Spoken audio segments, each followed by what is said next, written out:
அக்கா ஆமா. இன்னும் ரோலா நிறைய இருக்குதே. ரோலா? ஆ, இது என்ன ரோல்னு உங்களுக்கு தெரியுமா? என்ன ரோல்னு தெரியலையே, சொல்லுங்களேன். இது நானும் ஒன் ஃபேப்ரிக்கு. அப்போ ஒரு வீடியோ போட்டுடலாமா? ஆமா, ஆ, போடணும். ஏன்னா சரி.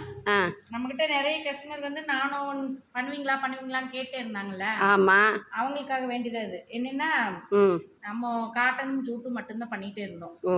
அப்புறம் இப்போ பார்த்தீங்கன்னா நானும் நிறைய பேர் கேட்குறாங்க. ம். அதுக்காக வேண்டியதான் இப்போ வந்து பல்காக இறக்கி இருக்குது. ம். நிறைய பேர் கேட்கறதுனால ம். ம். இனிமே வந்து நானும் நம்ம பண்ணுவோம்.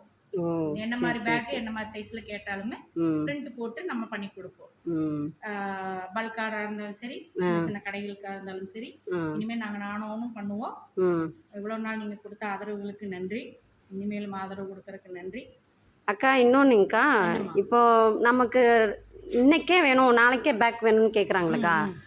அவங்க என்ன எதிர்பார்த்து அப்படி கேட்குறாங்க? நம்ம ரெடிமேடாக வச்சுருக்கோம்னு வச்சிருப்போம்னு நினைக்கிறாங்க. ஆ. ஆ. ஆனா நம்ம ஸ்டாக் வச்சோம்னா என்னன்னா அவங்களுக்கு தேவைப்படுற மாதிரி கிடைக்காது. ம். நான் வந்து அதாவது கஸ்டமர்களுக்கு நான் ஒரு வேண்டுகோள் என்ன வைக்கிறேன் அப்படின்னா, ம். இப்போ இந்த ஒரு மாசத்துக்குள்ள ஸ்கூல் என்கொயரி பார்த்தீங்கன்னா, ம். கிட்டத்தட்ட ஒரு 100, 200 என்கொயரி வந்திருக்கும். ம். ஆனா எல்லாத்தையும் பண்ண முடியல. பண்ண என்ன முடியல. காரணம்னா, அவசரமா பண்ணுனா வேலை சரியா இருக்காது. ம். நீங்க உங்க ஸ்கூலுக்கு உங்களோட காசு செலவு பண்ணி உங்களுடைய குழந்தைகளுக்கு கொடுக்குறீங்க. அப்போ கொஞ்சம் முன்கூட்டியே பிளான் பண்ணி ம். உங்களுக்கு வேணுங்கிற மாதிரி நீங்க தரமா பண்ணி கொடுத்துருங்க. அவசரமா நீங்க கேட்கும் பொழுது ம். என்ன பண்ணுவோம் நாங்க, அதாவது நான் என்னையவே சொல்றேனே, நீங்க அவசரமா கேட்குறீங்கன்னா நானே என்ன பண்ணுவேன், ஸ்டாக் இருக்கிறத கொடுப்பேன். ம். உங்களுக்கு என்ன தெரியும், நீங்க வாங்கி கொண்டு போய் கொடுத்துருவீங்க. ம். கெட போறது என்னோட பேர் இல்ல, ம். உங்களோட ஸ்கூலோட பேர், உங்களோட கடையோட பேர். ம். அப்போ தயவு செய்து உங்களுக்கு என்ன வேணுமோ ஒரு வாரத்துக்கு முன்னாடி, ஒரு 10 நாளைக்கு முன்னாடி பிளான் பண்ணி எங்கிட்ட கொடுங்கன்னு சொல்லலை, யாருக்கிட்ட கொடுத்தாலுமே அப்படி தரமா பண்ணி வாங்கி தரமான பொருளை வாங்கிக்கோங்க. அது ஒன்று தான் என்னுடைய வேண்டுகோள். ஏன்னா இது வந்து பேக் அப்படிங்கிறது அப்படிங்கிற நேரத்தில் வரக்கூடிய பொருள் கிடையாது. ஏன்னா அதை கட் பண்ணணும், பிரிண்ட் பண்ணணும், தைக்கணும், அதை செக் பண்ணணும், ஏகப்பட்ட வேலை இருக்குது. அதுக்கான டைம் கொடுத்து நீங்கள் இந்த பேகை வாங்கினீங்கன்னா உங்களுக்கு தேவைப்படுற மாதிரி அது உங்கள் கைக்கு வந்து சேரும்.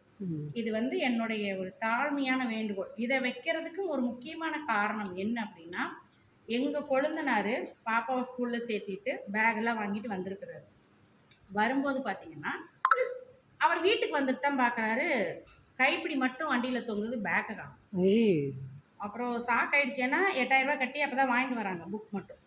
அப்புறம் என்ன பண்ணுறது அப்படின்னுட்டு திரும்பி போய் தேடுனா கிடைக்கல அப்படின்னா ரோட்டில் விழுந்து கிடந்தா எப்படி, அதில் ஸ்கூல் குழந்தைங்க பேர் கிடையாது, அப்புறம் எப்படி கண்டுபிடிக்கிறது? அதனால அது அப்படியே மிஸ் ஆயிடுச்சு.